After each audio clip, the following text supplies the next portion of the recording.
Joining us now on Setting the Pace, he is a recurring guest. We always enjoy our conversations with him. It is a Pacers, well, I would say general manager, but it looked like Kevin Pritchard demoted him when in his post free agency presser when he said Tyrese is the new GM. So I guess, are you looking for a job, Chad?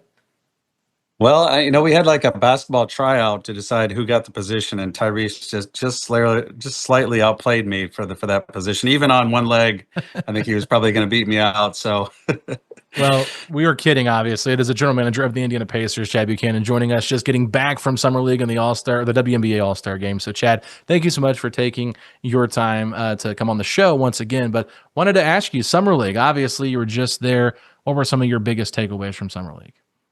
yeah, every summer league's a little different experience depending on what your roster looks like. How many players do you have that are from your roster playing, or how many new draftees are playing? I think going into this year's summer league, our focus was in on a couple of our guys that were young guys: Johnny Furphy, Kam Jones, Taelon Peter, a couple of our two-way guys as well. And then we had some free agents that we wanted to bring in, take a look at as on top of that. And you never know; it's such a mixed bag out there. From game to game on how the game is officiated, who's the matchup for the guys you're looking at, trying to evaluate, and who's playing, who's not playing. But overall, I mean, I think it's a great experience for the whole group, not just the players, but our coaching staff included. Isaac Jakob got his first chance to be a head coach, and I thought he did a fantastic job out there. Other staff members get elevated a little bit into a different role, and it's great experience all around. It's a great environment to watch basketball. For us, our team, we were hoping to see growth from our young players, and I think we saw that from all of them, which is, makes it a successful, 5-game run out there. Summer League was a lot of fun. I think some of the players that you mentioned definitely stood out, but to me, Johnny Furphy was that player that we saw that like put on size. We heard he added about 20 pounds. It looked like the 3-point shot was looking real good. Obviously, his dunks made highlights all around, ESPN and everywhere you could possibly, get your hands on highlights. What did you like from Johnny Furphy? And talk to us a little bit about how you maybe view him going into year 2 of this season.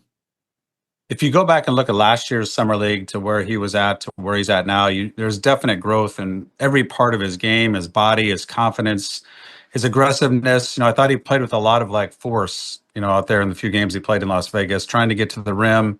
He's pretty fearless going in there, regardless of how many bodies are at the basket and who's in front of him and who's bumping him. And we like that physicality that he brings. And I think as his body catches up to kind of his play style, I think he could be very impactful for us playing off the ball with his cutting, with his transition game. He's very good at catching the ball on the move and going to the rim, which creates a lot of attention for the weak side defense. And his shooting is going to be the kind of the big swing skill factor for him. If he can develop into a high 30s catch and shoot threat for us, he can do a lot of the same things and more than what Ben Shepherd does. Because he's a little bigger, a little more athletic, but very similar play style. In fact, that they know exactly what they do right now and they kind of stick to it. And I think that's encouraging for Johnny. And I think on the defensive side of the ball, he shows very good feet. And I think he's a guy who's, other teams naturally try to attack. And I think they find out he's a little harder to go at than they anticipated. And does a good job of containing the ball, keeping his man in front of him. There's certain matchups that are going to be hard for him, but really like just the effort and intensity and the focus that he plays with. And those are the traits that tend to succeed under Coach Carlisle and our team. And I think you'll see him get more opportunity this year as the season progresses. He gains more confidence, especially in his shooting. I mean, there's real potential for him to be in our rotation, whether it's this year or very soon down the road. I mean, we have a big belief in Johnny Furphy. That dunk that he had was pretty impressive. I mean, I don't think we've seen a Summer League dunk that impressive ever. The response from Gay getting dunked on was quite epic as well. But I do want to transition here to your 30th overall pick, Kam Jones. You traded up in the draft to get this pick, which I think was key because I know you guys enjoy getting those second-round picks early in that second round where they're still kind of with that first-round grade. And you got Furphy in the previous year, around 34. Coach Carlisle last year did say that Johnny Furphy was 14 on your big board. Where would you say Kam Jones is ranked on your big board coming into this year's draft? Yeah, we had Kam Jones ranked in the end of the first round, a little above where we got him. And some of your rankings depends on, what you value in a player, what maybe your roster needs too. So it's, year to year, it's going to be a little different from team to team probably. But we liked a lot of his intangibles. I think as we look at our team, the guys who are kind of the role players have to have certain intangibles to be successful with us. And we saw a lot of those traits as we got to know Kam and, talk to people about him and, study his game even more. He's a guy he's won, a lot of places he's been. He's very team oriented. He's very hungry to improve himself as a player and very tough. I think the one quality that I always come back to is his toughness. He's a Memphis kid who comes from, a very good family, but he's always been a very gritty type player on the floor because he's not going to wow you with his size, his athleticism, his speed, things like that. That's not the strength of his game. The strength of his game is his will to win. And he just has always been a very resourceful player who finds ways to be productive and played for a great coach at Marquette, great program, a lot of success there. And he's a big contributor to that. And, we're a team that's trying to win, and you need guys who figure out a way to contribute to winning. And we feel like that's who Kam Jones is. Real quick follow-up. Do you view him more as a 1 or a 2, and kind of how does he fit on this roster? Yeah, I think when we drafted him, we saw probably more off the ball talent, but we wanted to see what he can do with the ball as a point guard. He played that this year at Marquette. So you saw him play, both roles out in Vegas and have success, doing both of them. So I think he's a versatile enough player that can probably do a little bit of both. I think his strength is probably playing off the ball, but with this roster, with Tyrese out, we have Drew and we have TJ as, point guards, but we're going to need some more, backcourt help as far as handling the ball, making plays, organizing our offense. And so Kam could fall into that group of having some opportunity to do some of that. So we want to see growth from him as a point guard position as well. Yeah, me and plenty of others were maybe a little bit caught off guard by the Taelon Peter pick. Didn't have him on our radars, but loved the pick. Wasn't familiar with his game. Done a lot of reading up on him, watching him in summer league, loved his feel for the game. Obviously, as it relates to two-way contracts, there's not many to go around. Can you talk a little bit about maybe some of the battles that you've seen, or how Enrique Freeman versus Taelon Peter is looking for that potential last two-way contract? Well, our roster right now with Tyrese out, obviously we signed James and Isaiah coming off Achilles injuries. So, we have Tony Bradley on a non-guarantee, and obviously we trade for Jay Huff. So the center position is kind of a little bit, there's a lot of bodies there. The health of two of them are question marks. We feel pretty good about where they're at, but, there's guys coming off major injuries. Whereas Tyrese being out creates more of a need in the backcourt area, probably for our two-way spots. We have Ray J, on a two-way if we'd like to keep him. I thought he had some really strong moments in Vegas. And I think he's improving the more we watch him play and gaining more confidence in our system and what our coaches are looking for. Quentin, obviously, we've signed a two-way. I think we're very comfortable with what he brings. The energy, bolt of energy and athleticism that he brings is very valuable over the course of 82 games. And then, the other two-way spot, we'll probably be looking at Taelon. We haven't decided for sure on that, but I think he's probably makes sense from that standpoint. Like a lot of things that he does as far as playing without the ball, his shooting, his movement. I thought he showed very encouraging signs of defending the ball in Las Vegas.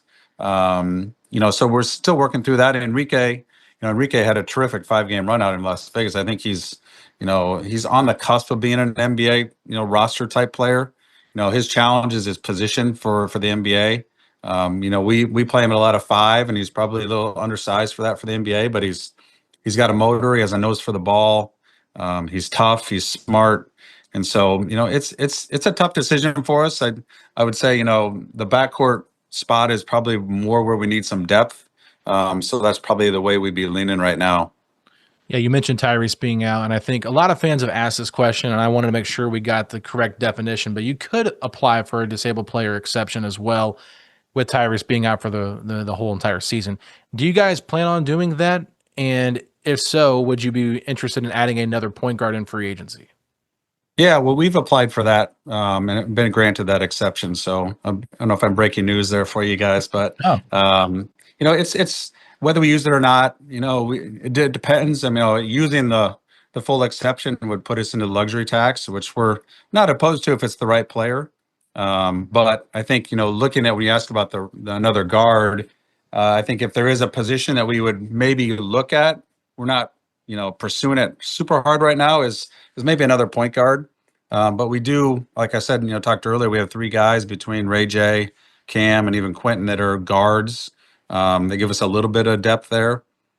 I think with Drew and TJ, it obviously puts a lot on their plates with nobody behind them right now. At least that's, a pure point guard on our 15-man roster.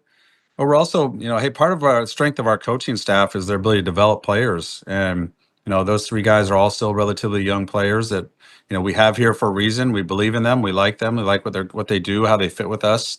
But we're always going to be, if there's an opportunity out there to help our team, we're not going to, turn our nose to that. And we have some tools to do that. We're still below the luxury tax. We have exceptions that we can use as well. So we're always going to be scouring the market for a player that maybe makes sense for us, that can help us. Because, people will say this is a gap year for the Pacers. We don't view it that way. I think that's never been how we've operated. We go out there to try to compete to win, every season. And obviously there's certain seasons where, circumstances make it difficult. And I'm not saying that's what this year is, because I think we have a very good core group of guys returning that want to win and had a great experience last year. So if there's players out there that can help our roster, if it's a backcourt player, we're going to continue to look at that. And sticking on the backcourt right now, it appears all expectations, their eyes are on Andrew Nembhard taking a big step forward. And I think that a lot of the fan base is really excited about the potential of Andrew Nembhard as the point guard. We've seen, see him do that when Tyrese was out against the Boston Celtics in the playoffs. And I think that Drew's someone who definitely can play both guard spots. Talk to us about maybe what that's been like for him, knowing that he is stepping into a much bigger role this year. I think that when the season ended, after Game 7, I think, everybody, including Drew, knew like that what that means, the changes for what that dictates for our team next year and how that impacts him. I think he's very anxious about the opportunity. He's disappointed that how it came about, obviously, because having Ty go down, causes a lot of shifting of things with our team. But I think he's ready for this opportunity. He's a very confident player who's gained a lot of experience over the last 2 years, playing against some of the best teams and best individual players there are in the world. And now, as the lead point guard, we're not asking him to just defend the Jalen Brunsons and Shai Gilgeous-Alexander's of the world. We're asking him to run our team and probably be a little more assertive as a scorer. So we've got to be careful to balance how much load we put on Drew, because when he's playing with Ty, he can be very defined in his role. Now, when you're no Ty and you're filling in that point guard role, there's a lot of things that's going to be on your plate, and I think he's ready for it. I do. I think we had dinner with him and Pascal in Las Vegas and talked a lot about next season, expectations, what it means to each of them individually, and what our team, goals are going to be. And I think Andrew's a confident player, and he should be confident because he's done it at a high level in some of the biggest games you're ever going to play in as an NBA player. So we believe in him. We believe in his ability to run the team, to lead the team, to score, to defend, to facilitate. His IQ is, extremely high, and it matches up with how our coaches view the game and see the game. So I'm excited to see the jump that he can make next year. And it will be a different experience for him being kind of the lead guard the whole season. But I absolutely think he's ready for it. I want to go back to free agency just a little bit here, because obviously the big news, Myles Turner leaves for Milwaukee. A lot of question marks on how the negotiations went, but you guys have said publicly that you didn't get a chance to match. I have to ask, if you guys had been given that chance to match that contract that the Bucks gave him, would you guys have matched that? Mm-hmm. Well, I don't want to get into specifics of the negotiations, but we valued Myles. I mean, we were, like has been reported, and it's the honest truth. We thought we were working towards a deal with Myles and his agent, and then the negotiation abruptly ended without us having the opportunity to continue it.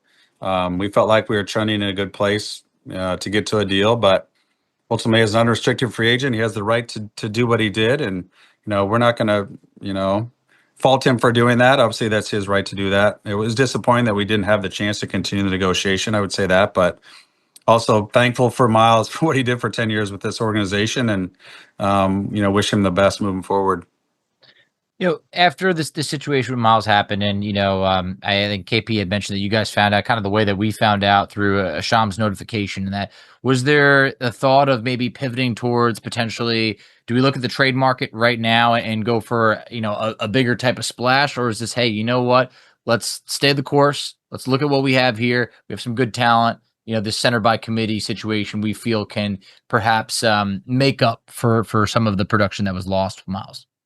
Well, as you go through free agency, like the situation we're in, you try to have different contingencies, set up. What happens if this happens, or what happens if these two things don't happen, so forth. So we had kind of contingencies for one of them being if we do lose Myles for whatever reason.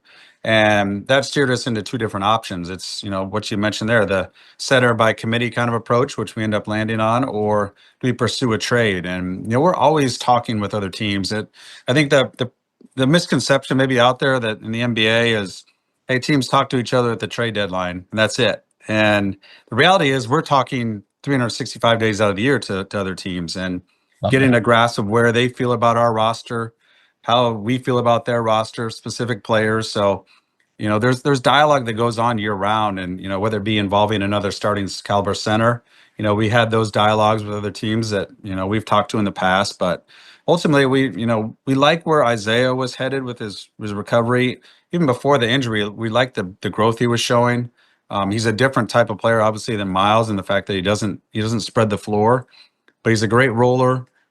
He's a physical presence. He protects the rim, and so we like some of the things that he does that are different than maybe what Myles provided. So, but it creates a different dynamic for how we play too, because when your five man is not pulling his man away from the paint, it creates different challenges, and you got to adapt to that as an offense. But that's why we brought in Jay Huff as well, because we feel like Jay can provide some of that stretch shooting from the 5 spot. And, James Wiseman's another player that we believed in when we signed him last year. And, just because of the injury doesn't make our belief in him go away. And we still think he's a young enough player. He's a developing player who, has been with us going through the rehab process. We've watched him go through the recovery. He looks great right now. I mean, I honestly think if we wanted to have him play summer league, he could have played summer league. He's in a great spot physically. Now he's still got to go through the hurdles of playing in a 5-on-5 game and things like that. But we're very encouraged with where his recovery is going. And then, we still have Tony Bradley, obviously, on a non-guarantee. So the center by committee approach is what we decided to go with. And we feel like there's some young players there in that group that still are not at the peak of their career. And I go back to our coaching staff as good as it gets as far as developing players. And I think they're excited about this group of where some of these guys can continue to make development. And, it's going to be some ups and downs. It may be night to night who's playing more minutes than the other. And that's part of what, this roster is going to be. It might be night to night who is stepping up for us, whereas it was a little more clearly defined, last year. But that's exciting to us too. It's exciting to see young players grow and players are given more of an opportunity, more of a role than they have in the past. And what can they do with it? Because that's where some of your biggest surprises come in team building. I don't want to stick too much on the Myles conversation, obviously, just because it is what it is. But I have to ask because Milwaukee just kind of came out of nowhere with cap space, and nobody kind of expected them to do what they did with the Damian Lillard wave and stretch. And we've seen more teams start to do that a little bit now with these buyout kind of deals because the contracts are just crazy, and there's not a lot of free agency, or there's not a lot of cap space in free agency. So how shocked were you that Milwaukee was a team that eventually ended up having cap space to be a player in this, number one? And then number two, what do you think this means for the future of free agency with teams trying to create that cap space when they might not have it? I'd say as we evaluate the landscape of the league of who are threats to come after Myles, what teams need a center, what teams have liked him in the past. You go through that exercise to try to narrow down who is our competition, with a free agent like this. And I wouldn't say Milwaukee was at the top of the list when we thought about how they could, potentially pursue him. So the move they made was something that I don't think we anticipated, and, credit to them for, having the willingness to make, that type of move. But, I think moving forward, maybe it's a lesson for not just us, but for everybody that any moment, anything can expect the unexpected, as, KP said. There's no way to accurately prepare for every possible scenario. When something like this, an unprecedented move they put them in position to go sign Myles. So, and that's, I think it's a good lesson for, like I said, not just us, but every team in the league that if you want to make the financial commitment to do something, there's really all possibilities are on the table. And sticking with the centers, like I learned a long time ago, never doubt the Pacers front office because you guys continue to find diamonds in the rough, or in this situation, dare I say, a diamond in the Huff. Chat, oh my God. whose idea was it for Jay Huff, and how long have you been on him? Because right when that move happened, I slammed the table and I said I love it. Because this guy's skill set fits what I feel like the Pacers are looking when you're trying to fill a Myles situation. You're using by players by committee, center by committee type of scenario. Who loved Jay Huff from this front office? Well, I would say our analytics group has been Jay Huff fans for quite a while, and I think from the scouting standpoint, we've really come around on him. I look back, we played the Mad Ants. I don't know if you remember this. A couple years ago, we played the Washington G League team in the first round of the playoffs. It was a single game. It was over in DC. We all went over to the game, and Jay Huff absolutely just dominated the game. He was playing for the Washington team, and like 2023 or so, something around. Yeah, and at that point, we'd seen him at Virginia, and felt like he was a borderline NBA player. But then, as we watched him over there in that G League playoff game, we were all kind of like, "This kid's really coming on." Let's really keep tabs on him, see his growth, where he goes next. We didn't have a need for a center at the time, but it was just one of those moments you were like, "Whoa, this guy's pretty good." And analytics continue to talk about him, their interest in him. So I give them credit. And then watching him in Memphis this year when he got his opportunity, he really shined. And he had moments of, running the floor, finishing lobs, shooting threes, protecting the rim. And he's not a perfect player by any means. I mean, he's got areas of, that he needs to be better at and improve at. But, we felt like what we were losing with Myles and what Jay provided at the age he was at, his basketball IQ, his feel for the game were really good fits for the way we play. So I would give our analytics group a lot of credit for that one because they've been on Jay Huff's bandwagon for quite a while. Love those type of stories. Love it. So I appreciate the throwback right there. How much did you like Facci's diamond in the Huff? I'm chock full of them. Parent of two. You know how it is, Chad. Pretty creative. Pretty creative. Okay, well, let's get back to the non-Facciisms here, but I have to ask about Isaiah Jackson because he's definitely added some weight during this transition, going through this injury, trying to get healthy. How much weight has he actually added, and was that something you guys encouraged him to do during this Achilles injury to kind of bulk up a little bit more, to be more of a bulkier five? Before the injury, I think that was always a focus for him, continue to get stronger. When we got him, we drafted him, he was very lean, very quick, fast twitch runner.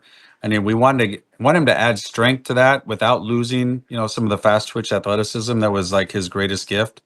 So he was starting to gain weight before the injury. And then, once you have a lower body injury like that, you're obviously very limited in what you can do cardio wise, lower body wise, but there's really not a lot of limitations on what you can do with your upper body and your core. So he spent a lot of time focusing on that. And he got up at one point, he was probably, I don't know the exact numbers, but he was probably up 25 pounds over what he was maybe a year prior. Now that he's gotten back on the court and doing more, it's started to come off a little bit. But I think his body's in a very good place right now as far as being able to withstand the physicality of playing more minutes, playing against bigger bodies that are, starting fives. And I think, finding that balance of what is the right strength and the right weight that keeps him quick and athletic, but also allows him to be physical and handle guarding the, Karl Anthony Towns and Isaiah Hartensteins of the world that are just these big bodies that are just constantly beating on you. But I think, Isaiah's in a good place with his body, and I think we're encouraged with where things are going with him with his rehab too. We're very excited to see him back on the court. I think it's a huge opportunity for him. But we recently heard Rick Carlisle say on a podcast, he said that we'll, quote, develop someone at the two this year. Is there any early indicators as to who you expect to potentially be starting at the two guard spot coming into the regular season? I would anticipate a lot of competition in training camp for that. I think you've got a couple candidates, obviously Benedict, Ben Shepherd, Aaron, Jarris, Johnny, all these wing players that, our coaches are believers in, rather than a guy being pigeonholed as a two guard, is more like we have wings. And, obviously some can do different things. Some handle the ball, some shoot it, some defend, some run the floor. But I think, the one thing we will miss moving Drew over from 2 to 1 is we don't maybe have that great second ball handler, which was such a strength of our team last year. So that is finding, Benedict, Ben Shepherd, Aaron, Jarris, Johnny, none of those guys I wouldn't say that's the strength of their game. So we have a little bit different identity. And I think we're going to have to go through training camp to see who fits best with the way that, this new, with Drew playing the point, who fits best with this group. And it could be a number of guys. It could be moving somebody from the 3 to the 2, or, guys who played the 3 and the 4 in the past, play some 2. I mean, it's going to be wide open. I think it's going to be a lot of competition in training camp. That's really interesting you say that, because I think a lot of people are expecting Mathurin to get that spot, but I think it's good to not just give it to somebody, make them earn it. And Aaron definitely has earned a starting spot, whether it's at the 2 or the 3. But I know coach has also talked about wanting a lot of size out there, and that's kind of where I think Jarris could make some sense, because we do know that he has a pretty good feel for the game in terms of his passing and things like that. Now, it's not his dominant thing that he did in the NBA so far, but with Jarris, like an opportunity for him to maybe get into that starting lineup, what would you kind of expect, or what do you want to see from him, I guess you could say, during training camp to earn that spot? I would say that the biggest parts of Jarris's growth is going to be his consistent playing with force. And I think you see stretches of that where he's playing, where he's attacking the rim, where he's active defensively, where he's, gobbling up defensive rebounds. And then you'll see stretches where he's very, very timid, and he plays more of like a little floater game rather than getting all the way to the rim. And so I think we've stressed to him a lot of, you need to play with your, with this amount of aggressiveness and an amount of like attacking nature, because you have, such a great physical body to work with, and you have the touch to go with it, is finding that consistent motor to really go at guys and make a forceful impact on the game. And I think, he has a great understanding of how to play. And sometimes, he tries to do a little too much with the ball. And I think that is, what young players want to do. They want to make an impact when they step on the floor. And sometimes making an impact is just not making mistakes. And so I think him finding the balance of making plays, but also fitting into our play style and making the right play is something we want to see continued growth from him. And I think it's in there with Jarris. I think he's hungry to do it. And I think like any young player, he loses confidence, fairly quickly. And we're trying to help him play through some of those tough stretches and get him to play with a consistent amount of aggressiveness. Big year ahead for Jarris. A lot of us are excited for him. But you mentioned before about maybe lacking another ball handler in the backcourt compared to at least the starting lineup, what you had previously. Chad, we obviously know maybe 75, 80% of what you see online is not true. However, one recent fun rumor, I guess, was that the Pacers might have been one of the teams to check in with Victor Oladipo in a private workout. Is there any truth to at least keeping tabs on Oladipo's status as it relates to his recent workout? Well, I think as a scouting staff, it's our job to keep tabs on every potential player walking the planet that could potentially help us. So we, like other teams, out in Vegas, probably saw Victor. We weren't the only team out there to evaluate, see where he's at. Obviously, we have a history with Victor, and but we're always going to be looking for, if it's the right player at the right time that fits us. I mean, we're going to have to consider it, and whether it's Victor or not. And just like I said, many other teams watched him out there along with us. So I know we get tied to him because he's a former player of ours, but I don't think we're any different than any other team that watched him out there. Is just maybe doing our homework on players that are out there. The buyout market has been pretty interesting as of late, and just a lot of guys being able to get bought out and sign with a new team. Are you guys interested at all in maybe keeping a roster spot open to go out there and sign somebody in the buyout market, or is it more? I think it's 15 right now, but I was also curious to ask you: does the Tyrese Haliburton, the injury, does that take him off of your roster, or does it count against you for your 15 man?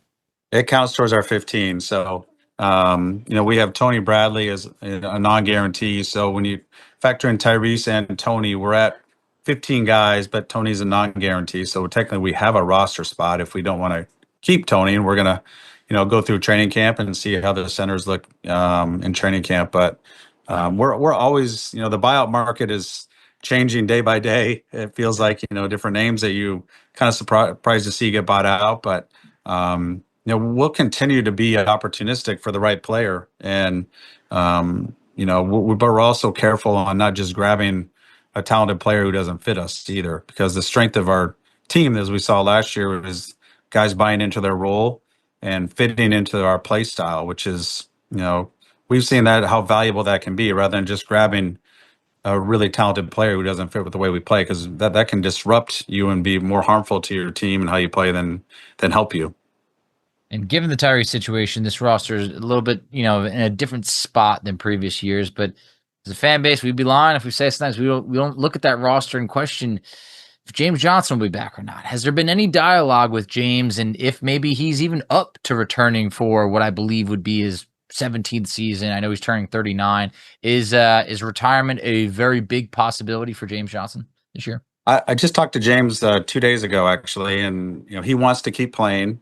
And he understands, give him credit. He's embraced his role and has been outstanding for our team the last couple of years. And he's like a family member to all of us, because he's great with our players. He's great with our staff. He's great with our staff's families. My kids adore James like you wouldn't believe. And, whether there's a roster spot, for James, obviously Tyrese's injury creates a butterfly effect on a lot of things with what we have to plan on and how the roster fits together. And so right now it could be challenging to find a spot for James as much as we want him back.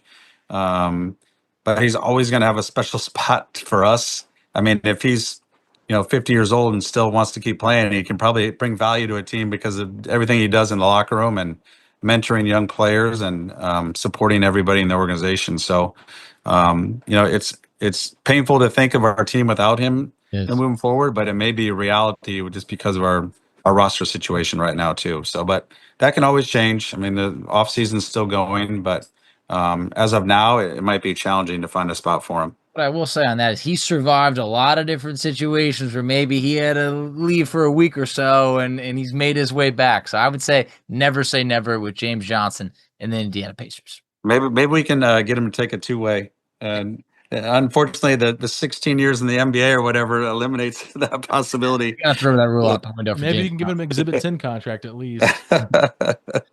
He would take it. He would. If you told him we need him to go play for the Boom next year, he would be like, "Whatever you need, sir." Yeah, I do remember before we signed him a couple of years ago, he was just kind of hanging out around the facility and just coming to games as like a fan more than like a player. But that could still be valuable, and you never know. Kevin did talk about itching to maybe make a trade. And so with you guys getting that draft pick back, and now you have all your draft picks you can use in a trade, plus some young guys on this roster, how eager are you guys to just continue to like make this roster better by potentially targeting somebody in a trade? Yeah, I think you guys know KP well enough. I think he's always eager to be looking for something, impactful. And, looking at trades, I think it's something that's been successful for building our team. And I think that is something we want to continue to be aggressive with, and finding the right player, the right, age, the right play style fit, the right character for our locker room is something that I think we are anxious to try to pursue this year. But we also want to see how some of these young players and new opportunities and new roles, play for us too. So you got to balance not thinking your answer is always outside your own locker room. But you also, it's our job as a front office to be constantly looking for ways for our team to be better. And, we've made a couple impactful trades and want to continue to, use that path and that, option to add to this team, because I think we're in a window here where we can compete for championships as we saw this year. And we don't want to let that window go away because it goes fast. It goes really fast in our league. Yeah. What I will say is, and we've talked about this before, is like, you guys do not just make a trade just to make a trade. These are well-calculated trades, and when they're made, they pay off. And I loved one of the more recent ones when you traded with New Orleans to get the Pacers 2026 first-round pick back. You did this before the Tyrese injury, which made it even more of a better trade in terms of, you could have never seen it coming, but that's just how it worked out. Can you talk to us about what was the motivation behind getting your 2026 first-round pick back? We were at pick 23 at the time, like you mentioned, and as we were studying the draft and looking at what our team's needs were and who was probably going to be available there, I couldn't say we were like really a consensus on who the guy or two guys were that we really had targeted as like, this is the guy that helps us right now to get us over the hump. So I think we started looking at, the trade route has always been successful for us. So the more tools you have, the more bullets you can use in a trade, the better. And by getting our pick back next year, it opened up a lot more windows, possibilities to do a big trade down the road. And having all of our bullets in our chamber from a draft pick standpoint is very valuable, on the trade market. And so it just made sense to us to look at, trying to acquire next year's back. Like you said, this was before Tyrese, was injured. And so now, we go into the draft and we don't have pick 23, which we're okay with. But we do have the flexibility now to move if we wanted to move our pick next year, and all of our picks in the future. We have, liquidity to do that. And that's important for us for where our team is at. If we were a young team, we'd try to get more picks, but we're a team that's trying to compete for a championship, and having the tools to trade for was more important to us than another young player. You talk about competing for a championship. Obviously, Tyrese not here. People are kind of using this as like, oh, it's a gap year for the Pacers. But how do you feel like your team without Tyrese and without Myles stacks up against the rest of the Eastern Conference? Well, we'll see about that. I mean, I think our guys are at their best when they feel disrespected and slighted and tossed aside. And, we're an afterthought right now because we don't have Tyrese, and, people are talking about the loss of Myles, and those are big losses for sure. I'm not going to deny that, but I also know we have some good players that are still on our roster. They're listening and hearing people put doubt into this team.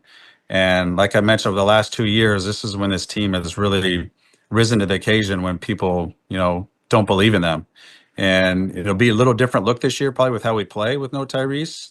But I know this, I wouldn't question the guy's heart of the core of this team and what they've done over the last couple of years. And like I mentioned before, they're hearing all the doubt out there about us, and the gap year, and we're taking 1 year off. That's not who we are. That's not what this team's made of. That's not how we operate or think. And we got one of the best coaches in the NBA, if not the best coach, and he's very creative in his staff on how we maximize the roster. And we'll find a way to be competitive next year. And I would never put any limitations on this group, because after what we saw them do last season, I mean, there's no reason to put a limit on this group's heart and ability to play together and find a way to win.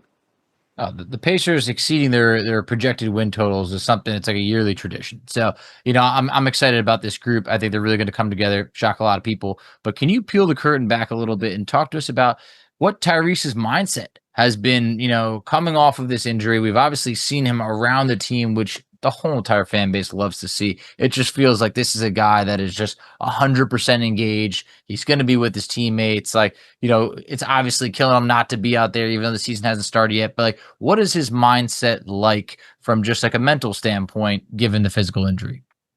Yeah, I think there's, the initial stage of shock and disappointment. Obviously, I think he's still probably going through a little bit of that at times, but he never shows it around others. I think he wants everybody to feel like he's in a good place. And it's not like he's acting, but I think Tyrese is a naturally optimistic, positive mindset, outlook on life, not just basketball, but just everything in his life. I mean, he's a happy-go-lucky guy. He wants people around him to feel good. He's very aware of how people around them are doing, feeling, and his ability to relate to others is like an unbelievable trait that he possesses. And I think he knows people are worried about how he's doing, how he's feeling, how he's getting through things. And I think it's built a little more, of that stability in his, positive mindset, because I think he wants people to know, I'm all right. I'm going to be back. I'm going to get through this. There's parts of him that I know he's going to miss once you get into the season. The NBA train starts moving. That's tough for a guy who's injured. But I also know he's going to prepare himself for that. And he's got Isaiah and James Wiseman, who he just watched all year go through what he's about to go through with the rehab. And he gets his energy from being around his team and all of us around the team. So I'd be surprised if he's not around, like he's like a member of the coaching staff or the GM, like KP mentioned. I think if you were to talk to him today, you'd walk away from the conversation feeling great. That's just who Tyrese always is. You feel great about everything, in your life after you talk to Tyrese. And you see him at, last night he's at the WNBA All-Star game. The guy is just he's addicted to basketball. And there's no other way to put it about him. And that is such a great quality that he possesses. And that's not going to change just because he's injured. You'll see him out. We'll probably lean on him, have him do some scouting this year for us, to have him help with trades. Like, he's very intelligent when it comes to the NBA and the draft and free agency and all that. And so, I mean, we pick his brain all the time on things like that. And that'll be probably more so this year with him, being sitting there on the sidelines, not being able to play.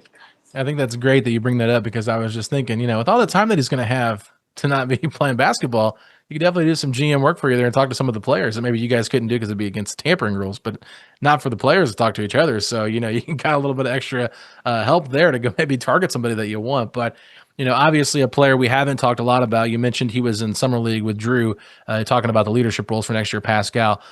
Terrific season last year, makes the All-Star team, has a great playoff run, but now it's just a little bit different for him because you mentioned it, not having two ball handlers, not having Myles next to him, someone that he said that he wanted to play next to. It was him and Kevin Durant in that article. So how do you kind of see his role evolving this year, and just, how do you think he'll be up for that challenge? Yeah, he's probably, he and Drew are affected the most by, the changes with our roster with Tyrese and Myles for sure. And, Pascal is a guy who's in the prime of his career. He wants to win. And, that's why we brought him here. And so I think there's going to be more on his plate to a certain degree next year because, there's not as much playmaking around him. And I think he has the ability to take on more. I think Coach Carlisle did a great job of managing his minutes and keeping him fresh and, managing his, how much workload he has on him for the offense. And there may be a little more on him for that this year. But I think Pascal is also the type, he's hungry for more. Like he doesn't believe that I'm 30 years old and I'm on the back nine of my career. He still is a young player in his mind that's got room to grow and improve. And so he wants to win. I mean, he wants to win next year. He doesn't want this to be a year where we're, playing for the lottery. And we've expressed to him that's not our intention as well. And so I think he's anxious to lead a kind of different group of players. Maybe the team has a little different identity, but he's going to be, he's going to be our best player next year. And that's, a responsibility that he's excited to take on and figuring out a way to win. That's what veteran players in our league love. They love figuring out the challenge of how does this team win? And we figured out last year how we needed to play to win. And that'll be the challenge this year to figure out how does this group play to be successful in the Eastern Conference. Yeah, in a matter of about 2 years, Pacers went from, a pretty young team to one of the more battle-tested teams in the league. But after this run to the NBA Finals in Game 7 and, having 2 quarters to go, before you hoist the championship, what does that run to the finals, what does it meant to the front office as it relates to that belief that we were this close to winning it all and that you want that feeling again for years to come? Like, how did you leave that finals run?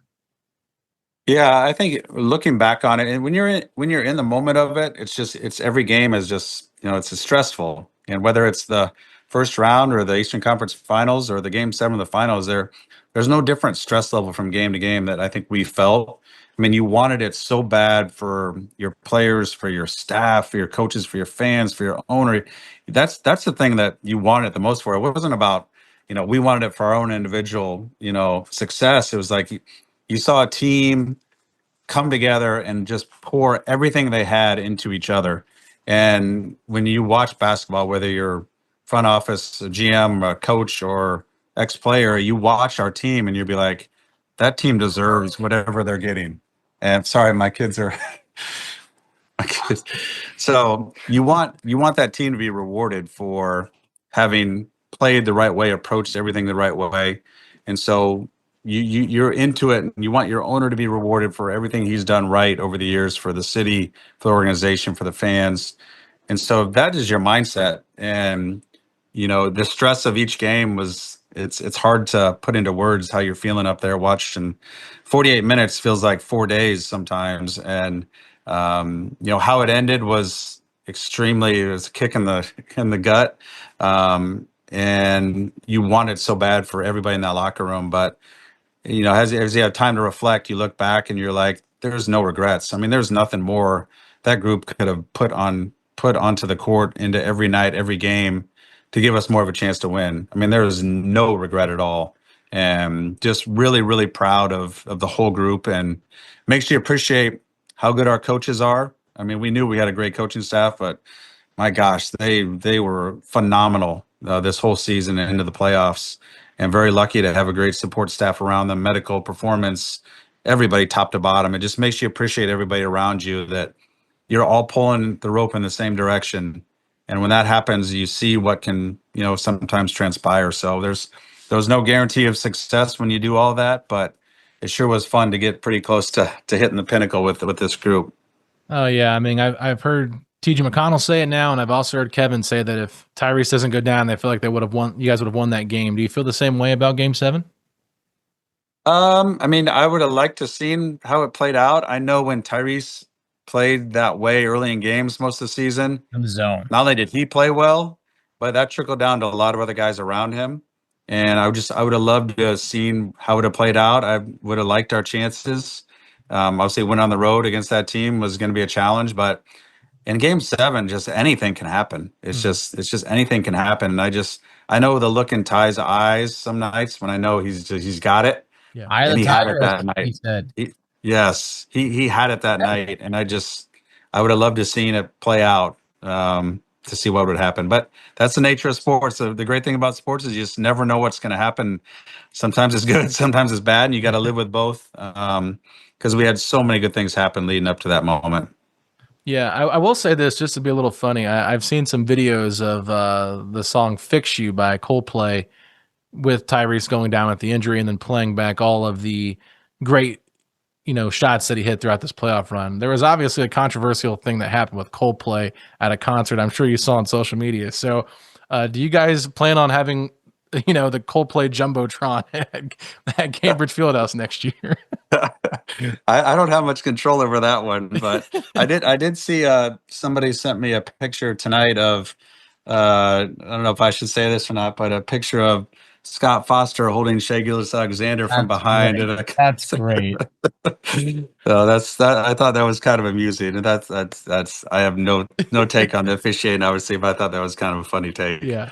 No, I love that. But speaking on Tyrese, obviously he put together one of the most clutch years anyone has ever seen. I can't call it just playoffs because he did it in the regular season. It was unbelievable. I can't remember what the numbers were, like 13 to 15 on game tying or go ahead shots in the final few seconds. This year, who would you maybe view as maybe one of the guys that you want with the ball in their hands last as it relates to that shot to try and fill in, the gap for Tyrese? Not saying that someone's going to go 13 to 15 or do it at an unprecedented level that we just saw, but who do you think could be that guy that could step up in closing seconds for this team?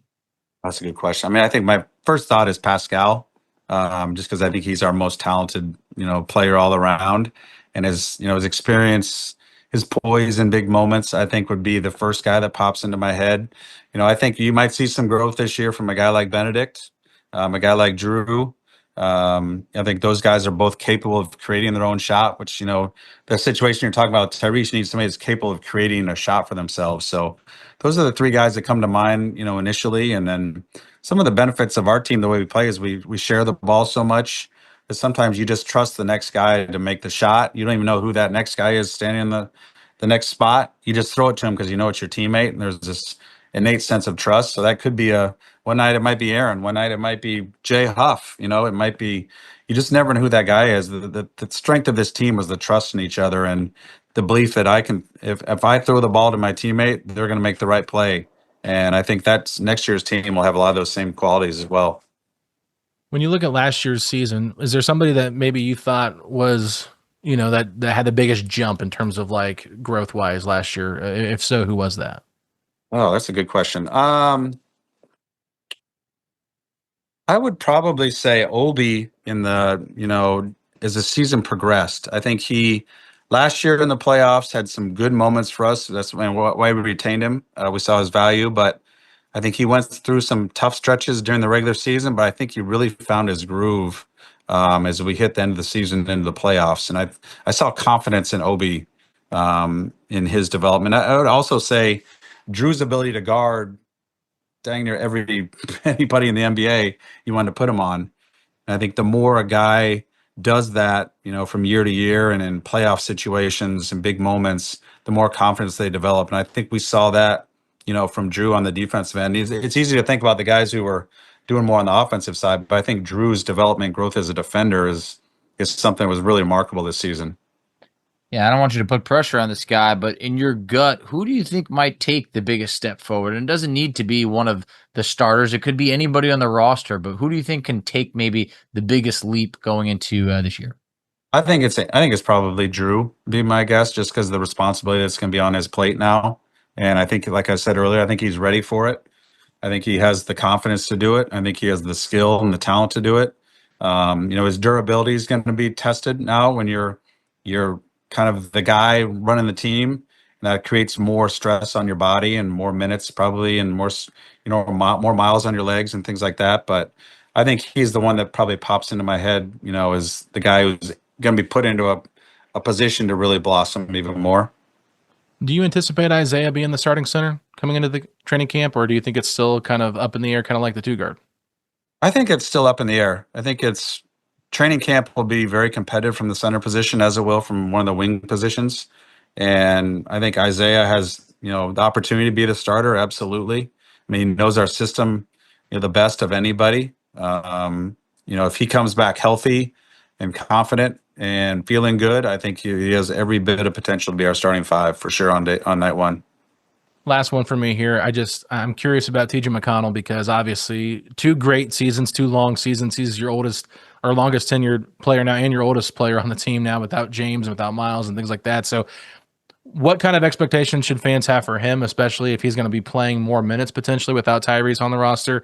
And are you a little bit concerned maybe about not playing him too many minutes because of, the wear and tear he's put on his body the last couple of years?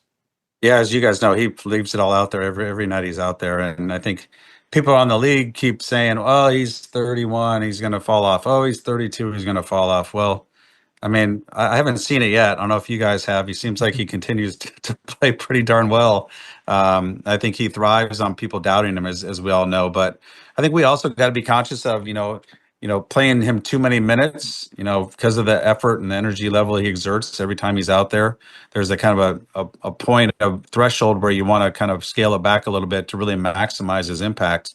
But I know TJ is going to be. He hears everybody talking about, Tyrese being gone, their point guard position, what's going to happen. Like, he's just one of those guys who eats all that doubt up. And I think he's a guy I would never bet against in, any role or, expectations of what he can provide, because that's how he's lived his whole life, being doubted, and he finds ways to overcome that doubt and prove people wrong. And I think he's going to have another big season for us. And I think he's going to be very motivated to prove people wrong that he's not on the downside of his career, and he's still a very impactful player, as we saw it in the finals. What a blessing it is to have TJ McConnell on this team. It truly is. But Chad, my last question for you before we let you go. If you were to close your eyes for a quick second and you had 3 seconds to answer, what comes to mind as your most fun moment of this past season? There was a lot, but what would you quickly rank as the number 1 moment from this past season? There's no doubt. Winning Game 6 against New York in front of our own fans, that was awesome. And that was just so cool see like our owner there to experience that, and all of our fans, and do it in our home arena. I mean, we'd clinched a lot of series on the road the last couple of years, it felt like. So it's not quite the same feeling when you do it, on the road, but to do it at home, to advance the NBA Finals in front of your own fans, and that was the most special. I mean, for me individually, it's the most special game and experience I've ever had in the NBA. So that one's just going to be tough to top. Yeah, shout out Thomas Bryant for coming in and playing some big minutes there. Obviously, I know I said I didn't have any more questions, but center spot's pretty filled up. Doesn't look like Thomas will be back, but hoping Thomas lands somewhere else, because I thought he had some good moments there too. But anything else you want to provide us? Maybe a story that happened that is fun. I know we had a good Benedict Mathurin story last year about bacon stuff and things like that, but anything, come to mind before we let you go? Oh man, it was the playoff run was so magical. There's so many, great moments that happened along the way in there. I'm to try and think of one. I mean, it was this is our coaches their ability to connect. I think it's hard for an NBA player to not get tired of a coach and coaching staff over this long of a season. And our coaches were as tight with our players as I've ever seen a coaching staff. And to see them all the way up, we're in the NBA finals and it's game 107 or whatever it is. And most teams, most professional athletes want to get as far away from each other when they've been around each other that long over the course of a season. And this group could not get enough of each other. And, Coach Carlisle would organize, some dinners and the whole team would show up, everybody, all the coaches, all the players, all the staff. I mean, lots of times the NBA team, they'll send out an invite like that, and maybe 2 coaches show up and 3 of the players show up, and you got a table of 5 people. We had to take down there half of the restaurant because everybody wanted to come.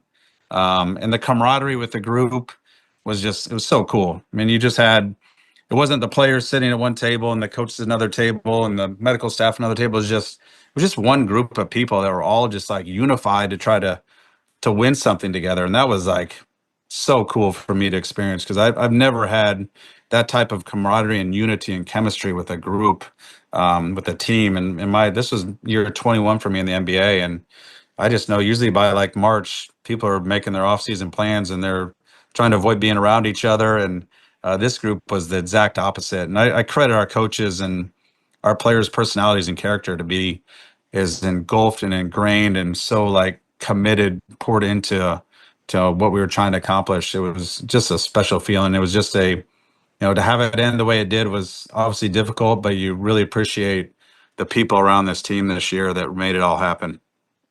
That's what it takes. I feel like that's what it is to, win a championship. You got to have a tight knit group. And I also love the fact that you retained this coaching staff, or I feel like that's now a couple years of consistency. And I think that goes a long way. It's something that's never going to show up in a box score. So Chad, we want to thank you very much for coming on. Really appreciate, as always, you've always been so kind to us and all the insight that you shared today. We're really excited about this upcoming season. So is this fan base. Doesn't matter who's on the court or who isn't. You can count on the fans to be there to support this team. So we want to thank you again. Appreciate you guys for all your support all year. And, don't count us out next year. I know a lot of people will, and the national media will, and but don't underestimate, what this team's made of and the heart and the competitiveness of this group. So looking forward to this season. Awesome. Hey, Chad, thanks a lot. We appreciate your time, and until next time. You got it. Thanks, Chad.